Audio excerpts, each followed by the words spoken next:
अरे अरे, तुम मेरे ऊपर से गुजर गए भाई।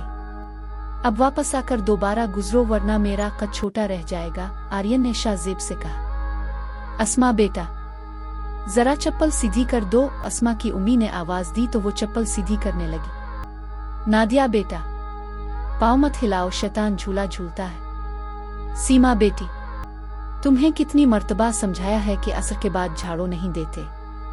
सीमा झाड़ू लगा रही थी क्योंकि आजकल गिर्द बहुत अलिफा रही थी। इसने झाड़ू छोड़ दी और दूसरे कामों में मसरूफ हो गई। उम्मी, भाई के हाथ पर धागे क्यों बांध रही हैं? उमर ने हैरान होते हुए पूछा।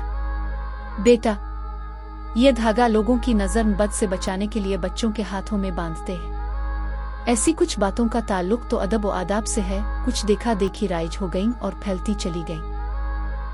मसलन किसी के ऊपर से जाना बेअदबी में शुमार होता है, इसलिए बड़े बूढ़ों ने अपने बच्चों को तंबी के लिए इस तरह से डराया ताकि बच्चा ऐसी हरकत न करे। ऐसे ही चप्पल सीधी करना भी एक अच्छा अमल है, ताकि चप्पल आ जूते के नीचे अगर कुछ लगा हो तो नजर न आए। पाँव हिलाना तो वैसे भी दूसरे की तबीयत पे ग्रां गुजरता है। शाम से पहले सफाई करने की आदत डलवाने के लिए असर के बाद झाड़ू लगाने को मना किया जाता था।